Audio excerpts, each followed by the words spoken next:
Welcome to Stocks to Watch. I'm Michelle Martin. Today, finding out how investors, you can be part of the renewable energy market with Nick Blitterswyk, who is CEO of UGE International. Nick, welcome to the program. Yeah, very nice to see you, Michelle. Good evening to you. I'm doing well, thank you. Yourself? Fantastic. Very excited to find out more about the work of UGE International, which we know has been promoting renewable energy on many fronts. So, could you share with us a little bit about the company and what is your outlook on the demand for renewable energy in the near future? Yeah, so UG, we're a developer of kind of mid-scale solar projects and energy storage projects in the United States. The company has quite an international background and have worked in many countries over the years, but in the last few years, really honed in on the U.S. market, which has a tremendous amount of tailwinds, and we just see a great opportunity here. So we've been applying our expertise here in the U.S.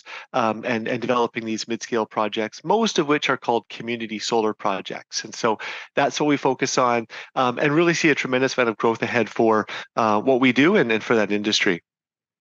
Now, compared with your peers in the community solar sector, I understand you have something called a full life cycle approach. Could you elaborate on what that means and how it distinguishes you from the competition? Yeah, so we're operating in an industry where companies are often fragmented or specialize in a certain part of the life cycle. They might originate, they might build, they might finance and own projects or what have you.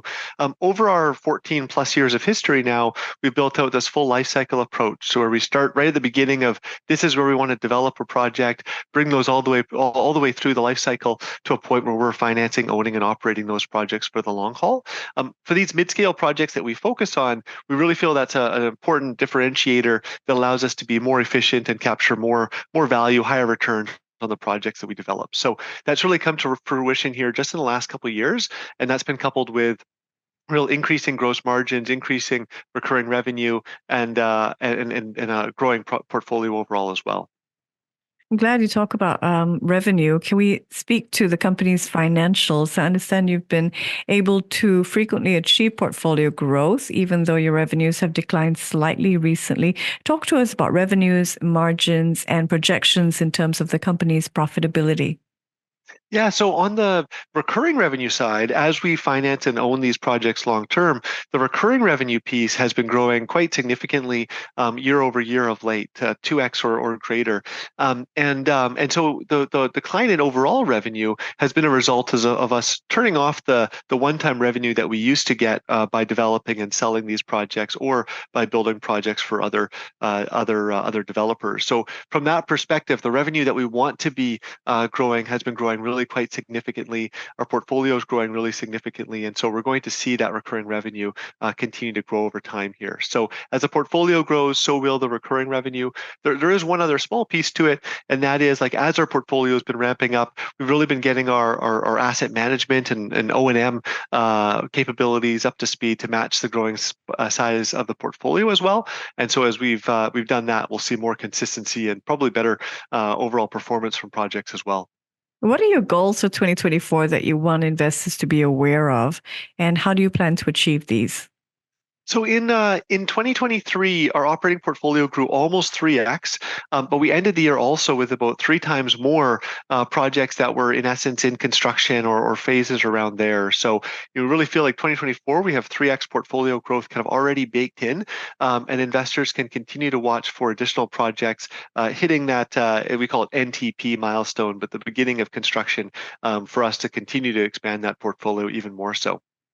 What makes UGE? What is the investment thesis, would you say, for UGE, and what makes it a compelling investment for 2024?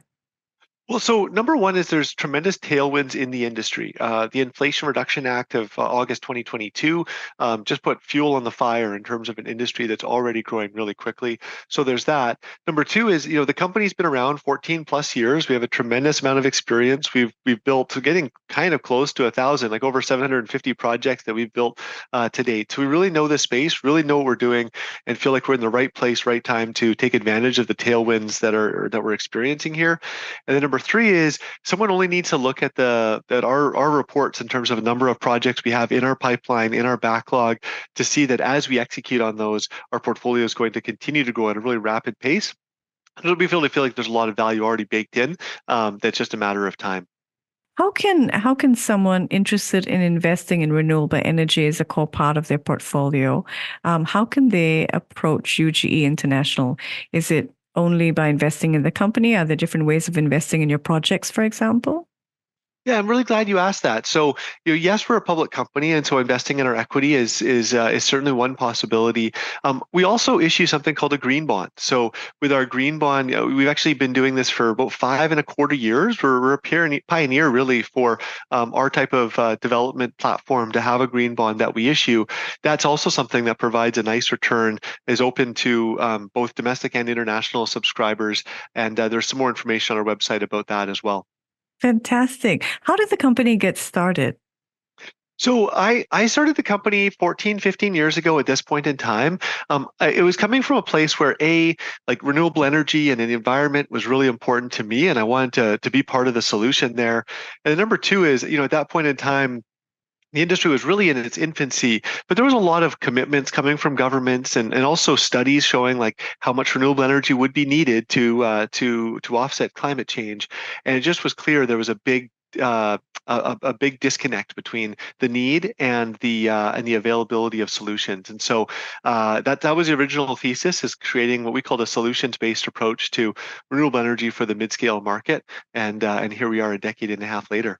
Amazing. 14 years ago, a real front runner and a pioneer. Tell us about how you help households reduce their energy bills. Well, so yeah, households, if you think about it, like, yes, some can put solar on their rooftop, and there's good residential solar companies out there to do that, but 80% or so cannot. They live in an apartment building or a condo or what have you.